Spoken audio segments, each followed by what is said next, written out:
So Claire, if you want to ring the bell, that would be great. Thank you.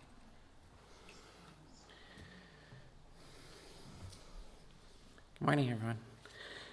May the sound of the bell remind us that the Spirit of God is with us, within us, and among us.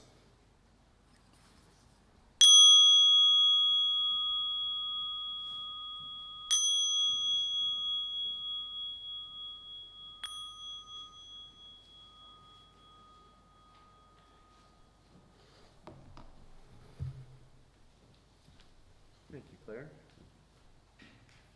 As we enter this time of worship, let us take a moment to reflect and center ourselves in our musical centering. Michelle, if you'll do it now. Please.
Thank you, Michelle.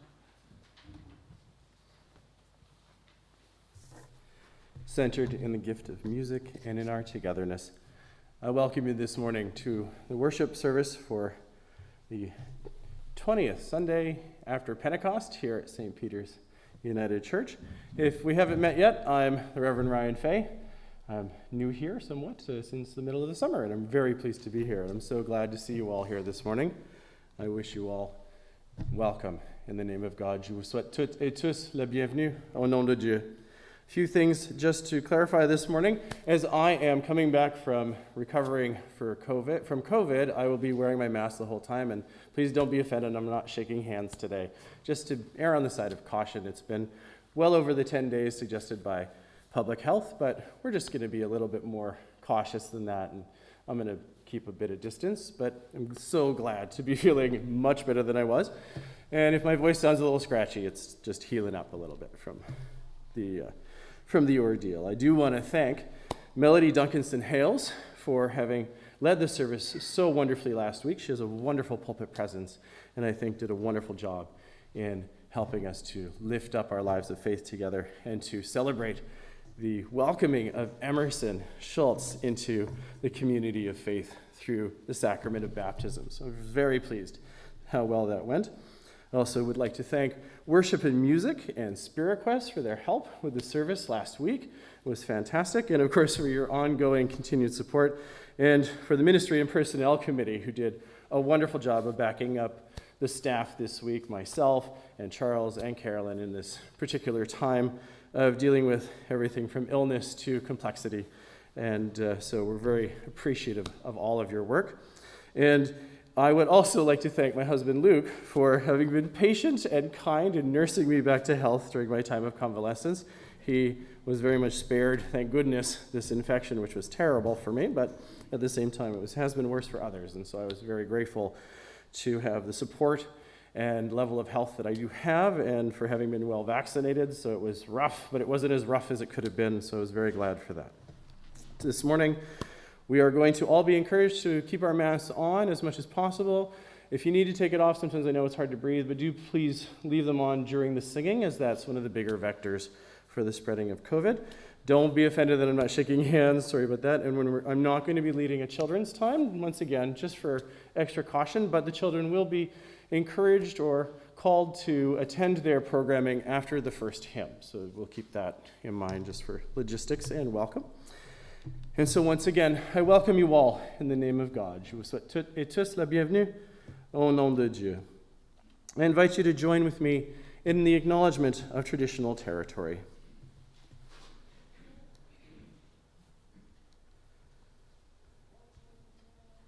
We acknowledge that the lands our churches and many of our homes sit on have been stewarded by the first peoples of Turtle Island, among them the traditional territories of the Atikmashing Anishinaabe people.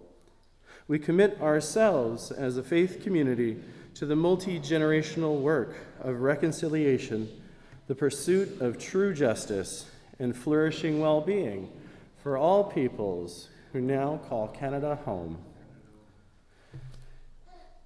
In our time of announcement in the life and work of the people, I will bring your attention to the wonderful work that the youth group has been doing in getting to know members of the community and various types of work that is done in faith within the congregation. So keep that up. That's wonderful. Sounds awesome. I hope to get to visit with the youth group as well, and maybe even encourage the youth program to join us in leadership during the worship service. You're all very welcome, as young people are not only the future of the church, they are part of it here and now today. And so let us celebrate that.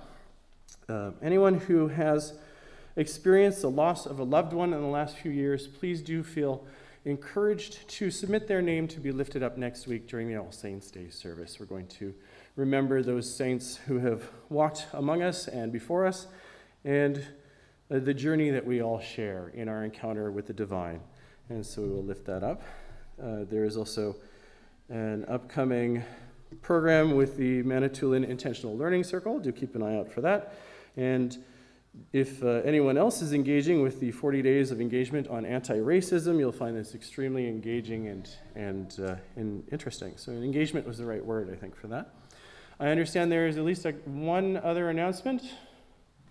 Here we go.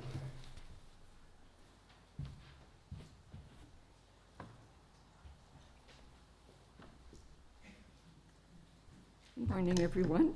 Whoops. I'd like to just bring you up to date a little bit on the Restoring Balance campaign. Thank you so much. So far, you've donated $19,101, so we're almost at 2/3 of the way. Excuse me. And so today you may notice that we have a little display in the narthex that is event number 2 of the campaign, and we call it New to You Boutique. There are crafts, there are some very, to me, I consider really high quality items there. Everything is well priced. And so if you have time, just take a few minutes to stop by after service. Thank you. Thank you, Marianne.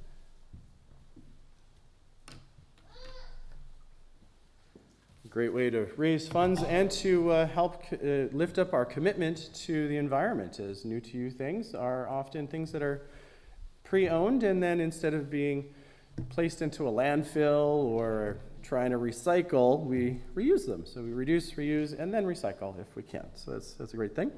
Do also keep in mind, as I understand, are there other announcements, or I'm going to do the one for Friday if no one else wants to do it. All right. So Friday is our Halloween event. Beginning at 4:30. It will be outdoors. Yes, it'll be outdoors. And lots of fun. There's lots of activities and food and friendship and fellowship to be shared. So please do check that out. For more details on these and other activities and programming within the church, please do check out On the Rock, which comes out every week as our weekly newsletter. Let us join in our spiritual focus.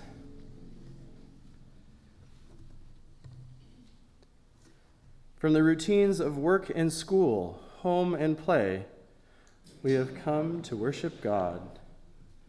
With the weight of the world heavy on our hearts, we have come to worship God. In the midst of our fears and our hopes, we offer our prayer and praise in Jesus' name. For we trust in God's power and presence, so let us worship God with heart, mind, soul, and strength.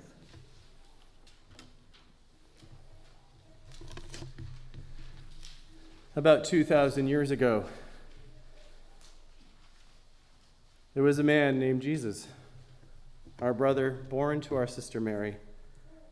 He had the hands of a carpenter, and he had words of love that shook the foundations of society, that opened hearts, opened minds, and have changed lives and changed the world.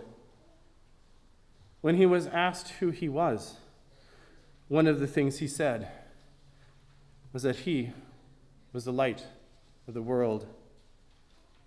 And through him we learned that we are bearers of that light. Each week we light a candle to acknowledge the presence of that light that we know is present, whether it is lit or not. And it is at the center of our welcome, the center of our community, the center of our lives.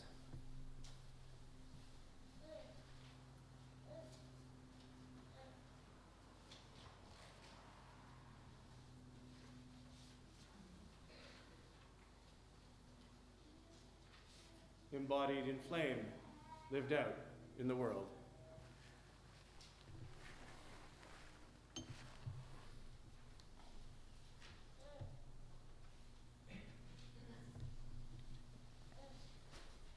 As an affirming congregation with specific commitment to welcome members of the 2S LGBTQIA+ community, St. Peter's seeks to be a safe and brave place for all people to gather and to participate in the life and work of the community of faith.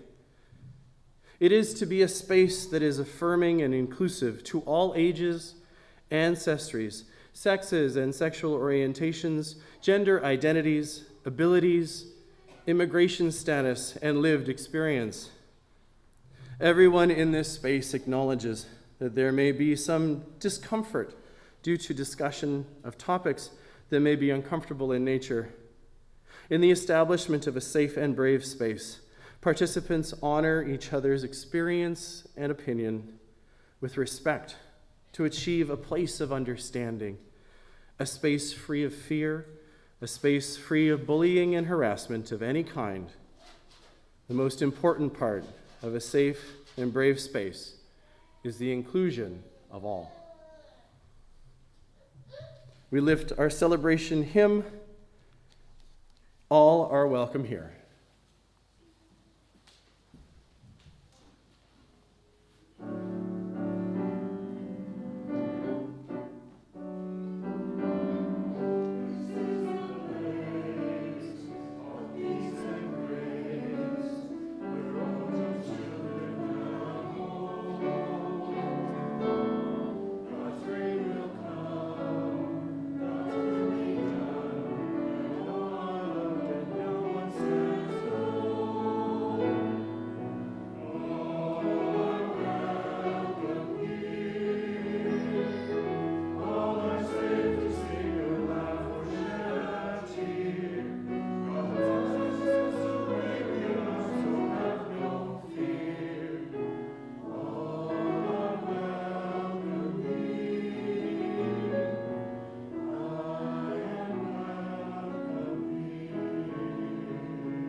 I invite Ruth Bellany to lead us in our prayer.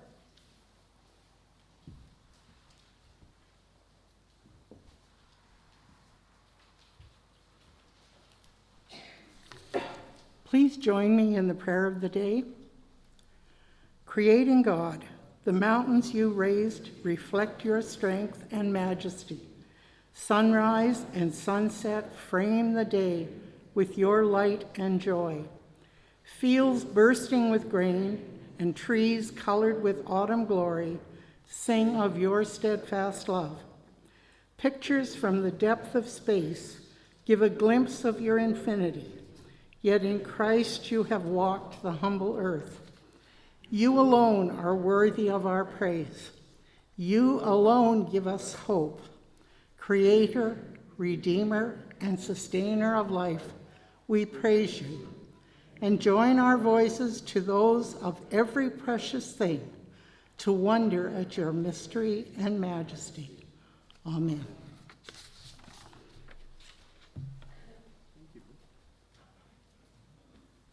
Let us rise as we are able and raise our voices as we are able in the joining of hymn number 222 from Voices United.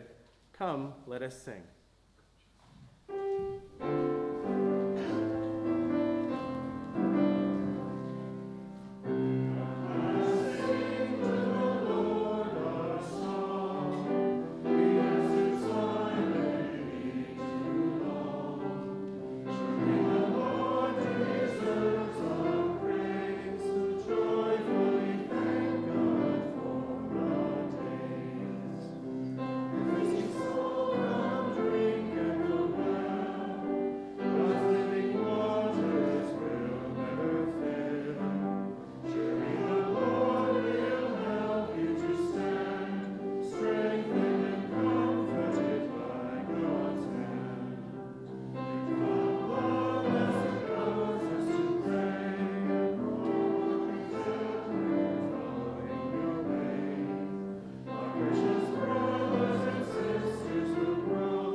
You may be seated unless you are under high school age, at which point you are welcome to join in the programming for young folk in the hall and the youth lounge.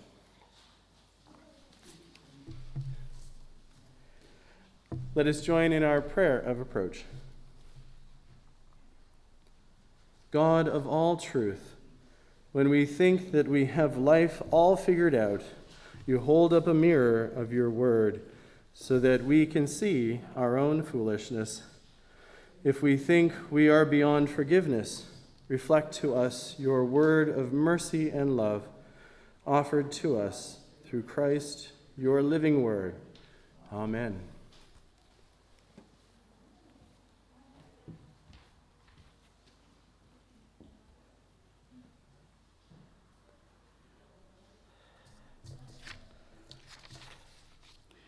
Hear what the Spirit is saying to the church. The gospel reading this morning is from Luke chapter 18, verses 9 to 14. He also told this parable to some who trusted in themselves that they were righteous and regarded others with contempt. 2 men went up to the temple to pray, one a Pharisee and the other a tax collector. The Pharisee, standing by himself, was praying thus: God, I thank you that I am not like other people, thieves, rogues, adulterers, or even like this tax collector. I fast twice a week. I give 1/10 of all my income. But the tax collector, standing far off, would not even lift up his eyes to heaven, but was beating his breast and saying, God, be merciful to me, a sinner. I tell you, this man went down to his home justified rather than the other. For all who exalt themselves will be humbled, but all who humble themselves will be exalted. Herein lies the word of the Lord. Thanks be to God.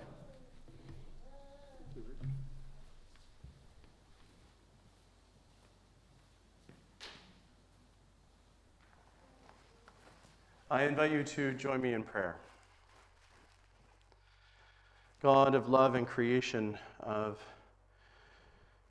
unconditional acceptance of all of your children. We come to you today hoping that the words we hear will inspire our hearts to actions that help to awaken your dream for us all. Loving God, our rock, our Redeemer, and our Sustainer. Amen. This is a quote that I've been thinking a lot about this week. It's been going around in my head. Blowing out someone else's candle won't make yours any brighter.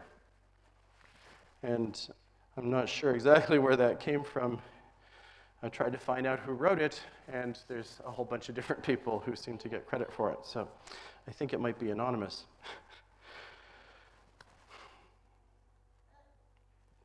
Thank God I'm not like that guy over there. Can't you just see it?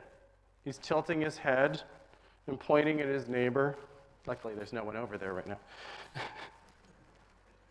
This passage reminds me of a service that happened at a retreat when I was in seminary. Each year, students and faculty from the United Theological College in Montreal spent the second weekend of the school year exploring a spiritual theme at a retreat in a center outside of the city. Now, this was usually poorly timed from a student's point of view, as classes had just started assigning homework and readings, but it was nice for the opportunity for us to be out of the city together.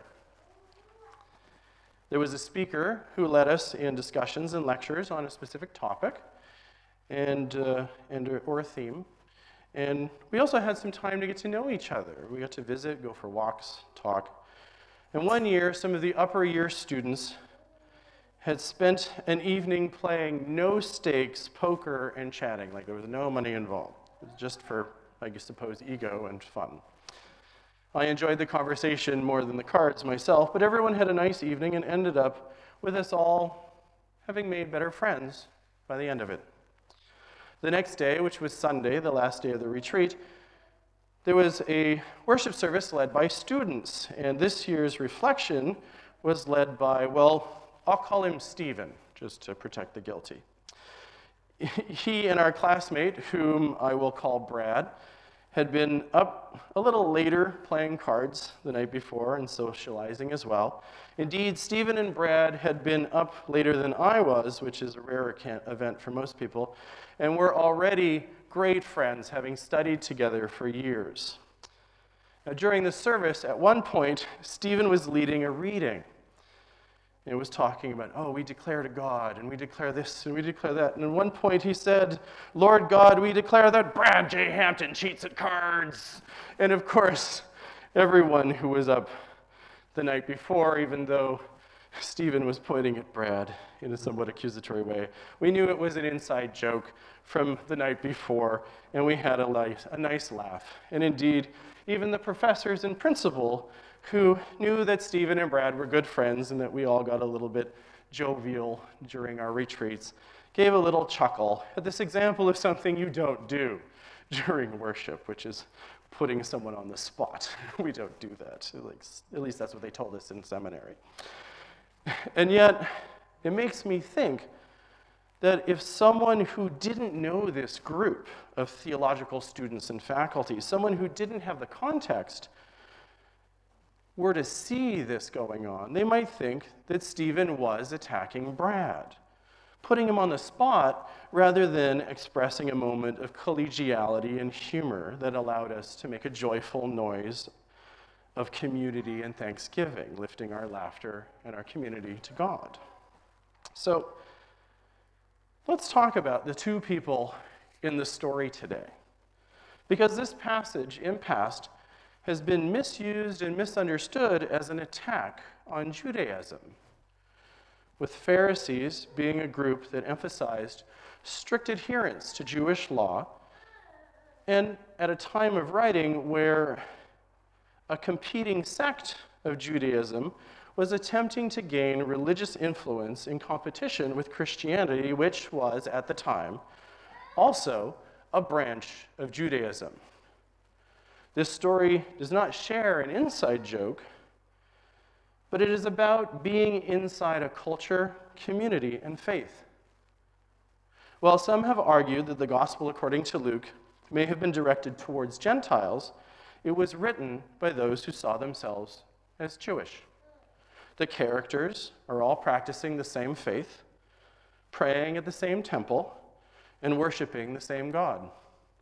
Jesus himself, a devout and faithful practitioner of first-century Judaism, the incarnation of divine love, bringing a message to members of what was at the time a Jewish sect, first-century Christians.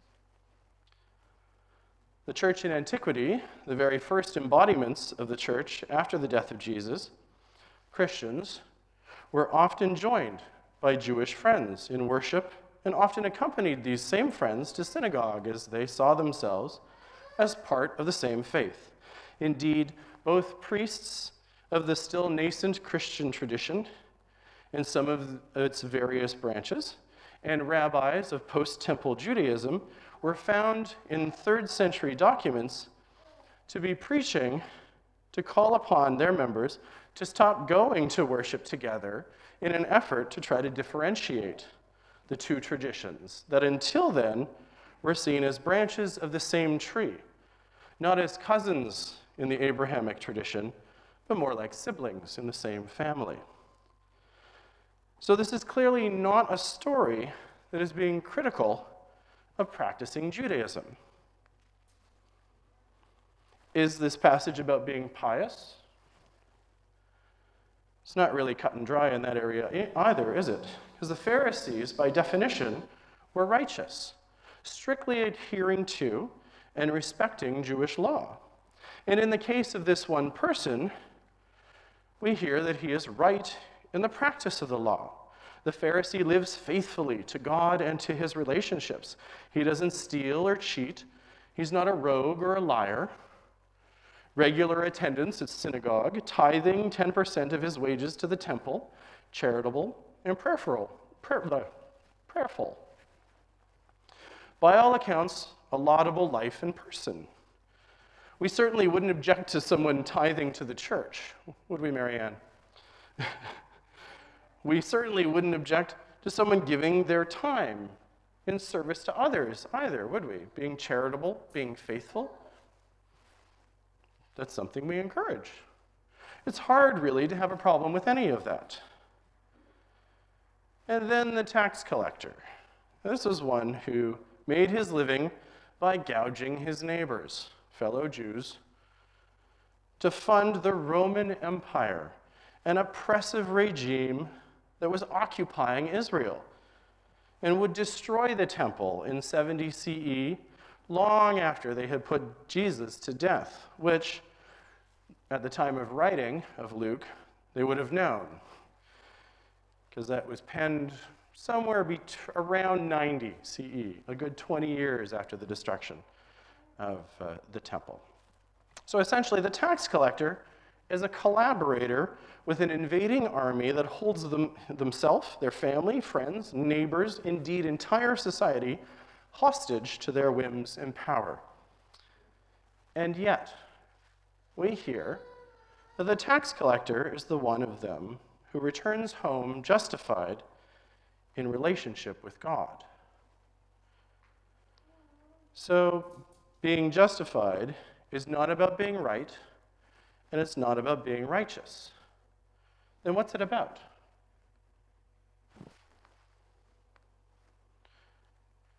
Do we hear the difference in the prayers, in the approach to the relationship with God? There's being righteous and right, and then there's being self-righteous and smug. Thank God I'm not like this tax collector, says our otherwise pious and faithful person in a moment of self-righteous indignation. Meanwhile, the tax collector sees his need for forgiveness. He is aware of his own brokenness, his need to reconcile with God and to reconcile with his neighbors, which perhaps is another reason he's praying so loudly of his need for forgiveness and his awareness of his own brokenness. And yet, if we judge the Pharisee for the way that he prays, saying, thank God we don't pray like that guy, whoops, guess what we've just done? We risk saying, thanks God, I'm not like that same guy. The same thing.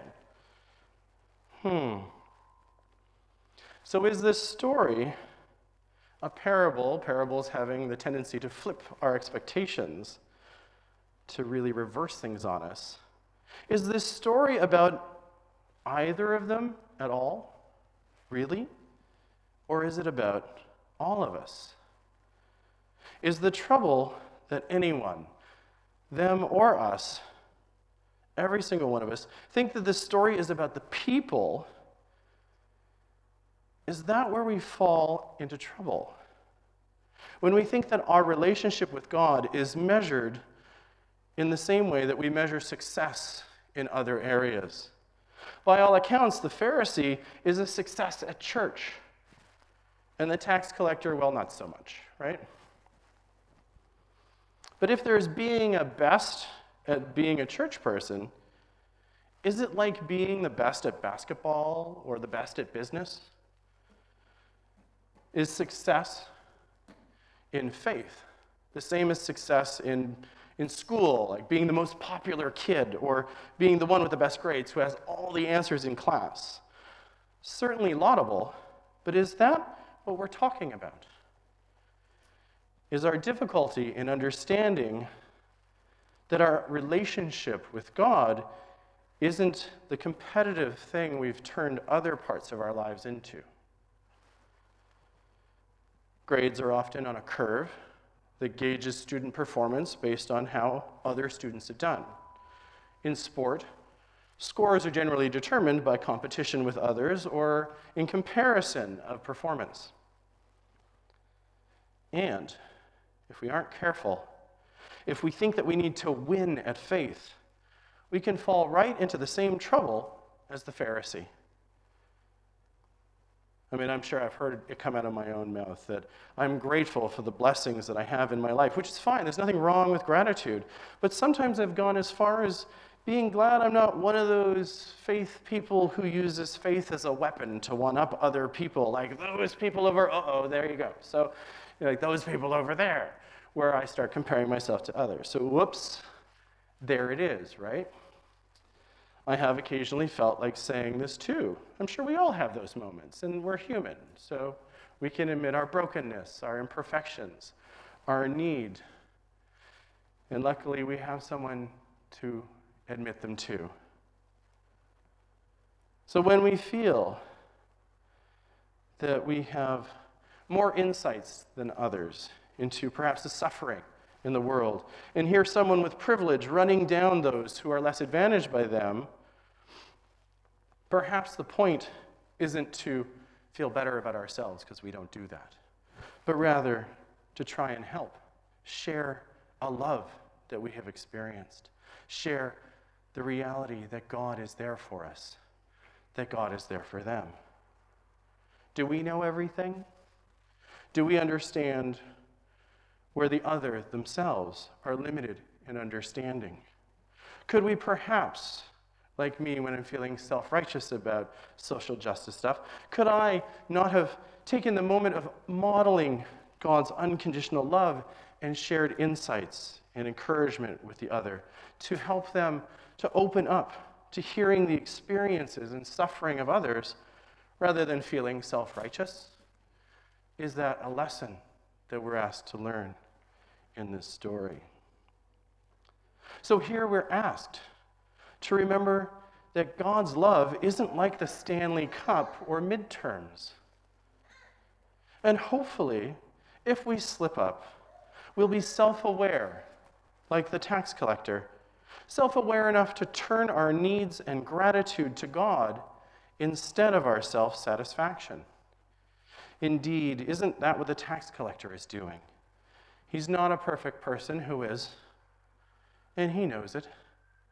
He knows that his life is extremely conflicted, but instead of lording his position, wealth, and power to try to say he's so much better than other people, he turns to God, not to brag or even thank God for his advantages.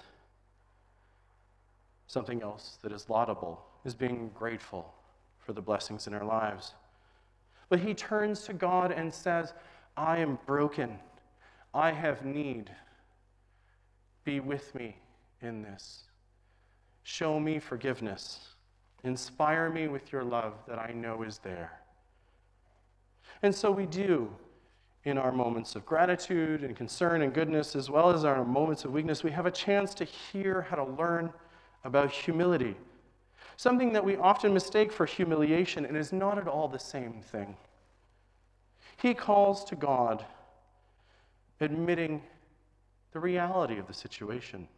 And he asks God for forgiveness because he has understood that God is not there for him to convince, but rather already has God's love and compassion. And so perhaps the key is not judging the one who mistakes their relationship with God, not judging ourselves when we are mistaken, but in remembering which relationship we're talking about. God is not a competition. Faith isn't something you win. God's love is something you have because God loves us all. Point final. You've got it. God's children, you are loved. You are loved just as you are and just as you become. We're not going to get more loved because of our response to God's love, even though it is faithfulness. And it's not about comparing ourselves to others who are also loved by God. Yes, we stand up for justice. We call out for equity. We challenge injustice, racism, bigotry, sexism, homophobia, transphobia. We resist the evils and brokenness of the world, but not to show that we're better, but in response to God's amazing love, a love that we receive unconditionally and can share with others. God is not a competition. God won't be swayed by arguments, accomplishments, or accolades, nor defeats, mistakes, or slip-ups. And God doesn't need to be.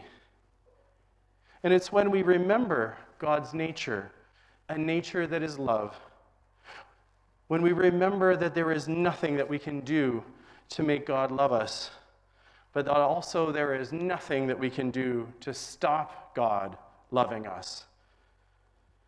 There's nothing that we need to do to get God on our side. Indeed, God's not here for us to prove ourselves to. And maybe that's one of the biggest challenges and blessings that we have in our journey of faith, to accept that we are loved and let that be what we respond to.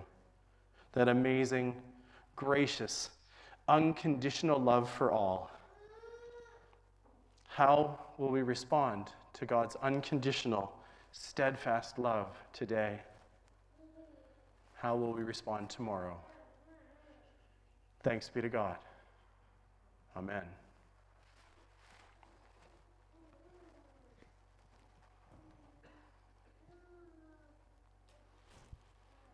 All that we have and all that we are come from God. We respond to God's unconditional love in many ways. We offer our prayer, our time, talent, and reflections and resources. Sometimes we think what we have to offer doesn't matter. Somebody else has more to share. But God knows the value of a few loaves and fishes shared, a lost coin claimed, one tiny seed planted from which a tree grows. Trust God with what you have to offer and see what God can do. Let us reflect on all that we offer as we our musical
sermon.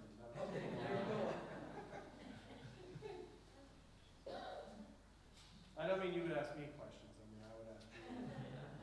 Did anyone learn anything new from the sermon? No? Did you know that Christians and first century Christians and Jews saw each other as part of the same tradition? Yeah, I bet a lot of people are thinking that. Did you know that we were worshiping together that long, into like the 3rd century? Pretty cool. It's neat to know that. Hi, Amy. We talk about lifting up blessings, the blessing of music and voice. Make it worth the wait.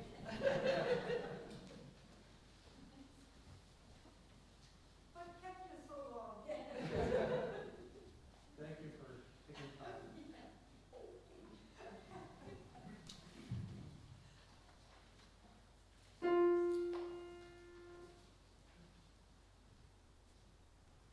I'm so glad Jesus lifted me.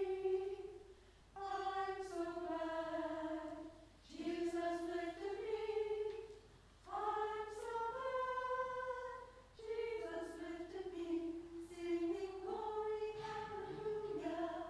Jesus lifted me. I'm so glad Jesus lifted me.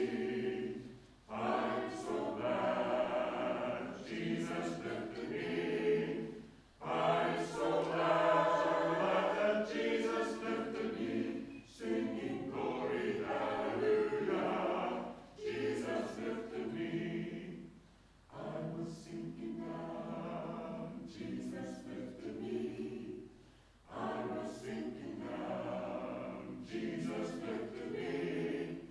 I was sinking down. Jesus lifted me. Singing glory, hallelujah. Jesus lifted me. When I was in trouble, Jesus lifted me. When I was in trouble, Jesus lifted me. When I was in trouble, Jesus lifted me, singing glory, hallelujah. Jesus lifted me. I'm so glad Jesus lifted me. I'm so glad Jesus lifted me. I'm so glad Jesus lifted me, singing glory, hallelujah. Jesus lifted me.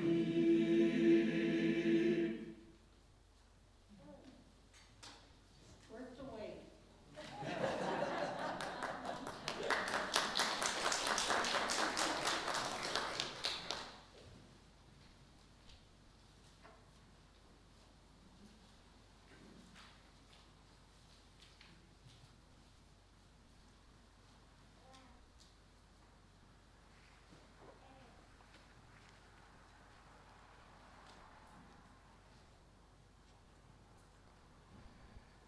Spirits lifted by the gift of music and all that we offer together, let us join in our prayer of dedication.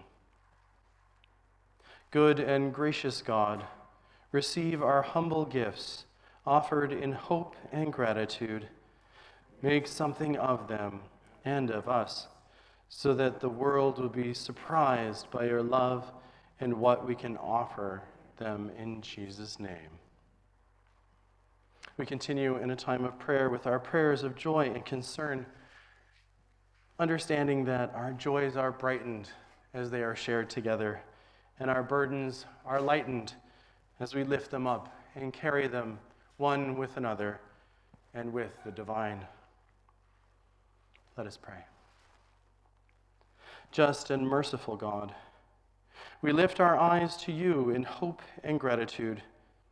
When the world around us seems troubling, we are grateful for your steadfast love.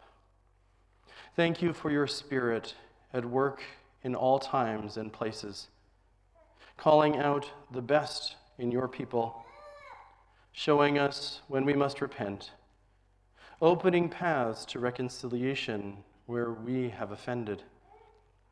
With the humility of the tax collector in Jesus' story, we seek your justice and know your mercy. We pray for justice for the earth.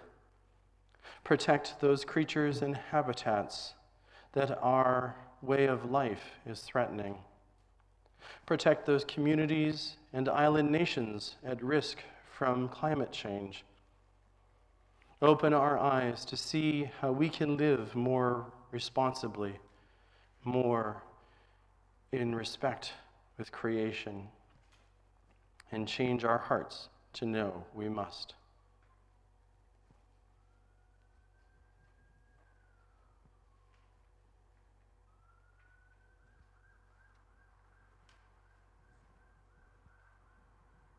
We pray for justice among the nations. Create more generous sharing of resources between countries with good harvests and those depleted by famine. Where resources are extracted or for export, protect brave advocates for fair wages and environmental protection. And where there is aggression and intimidation between nations, raise up the willingness to make peace and settle differences fairly.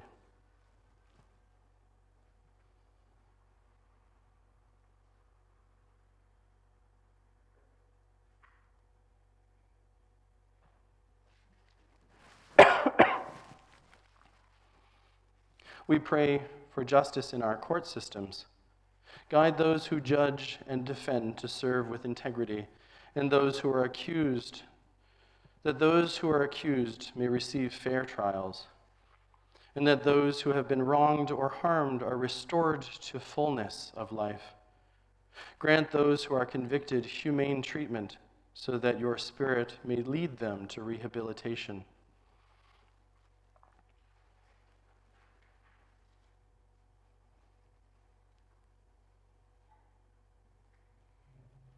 We pray for justice in the workplace. May those who work for others be treated with dignity and earn a fair wage. May all who create that work earn a fair return. Create equity and respect between those of different backgrounds and identities, and guide young people to opportunities to develop their gifts.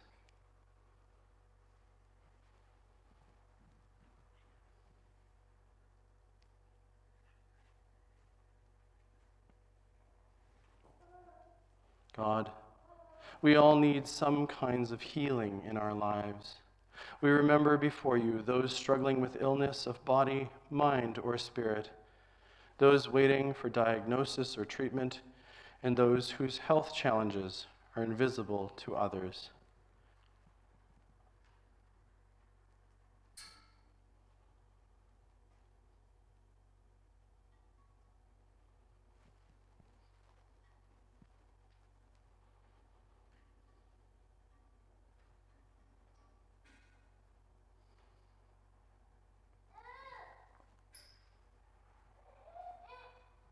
Your Spirit prays with us, O God, even when we cannot find the right words. So hear us this day and answer us in ways that encourage our faith and change the world for the good, for the sake of Jesus Christ, who taught us this prayer. Our Creator in heaven, holy is your name. Your kingdom come, your will be done on earth as it is in heaven. Give us this day our daily bread, and forgive us our trespasses, comme nous pardonnons aussi à ceux qui nous ont offensés. Et ne nous soumets pas à la tentation, mais délivre-nous du mal. For yours is the kingdom, and the power, and the glory, forever and ever. Amen. Our commissioning hymn comes from Voices United 686, God of grace and God of glory. Let us sing.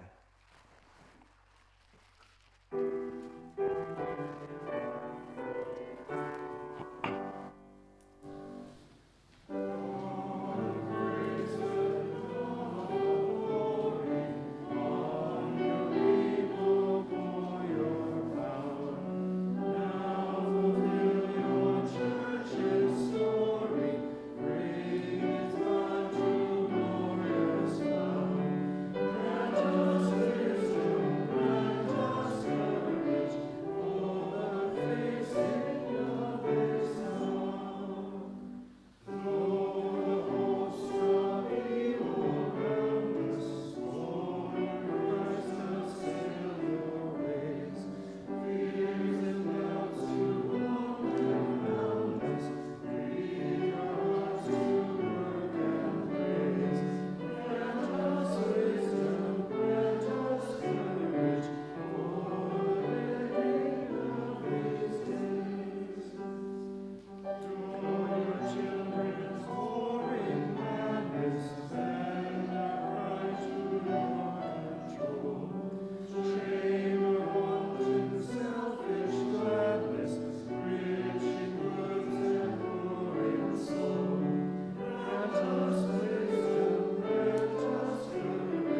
And as we go from this time together, go in humble confidence, trusting in God's love for you, yet sure you have still more to learn and more to give.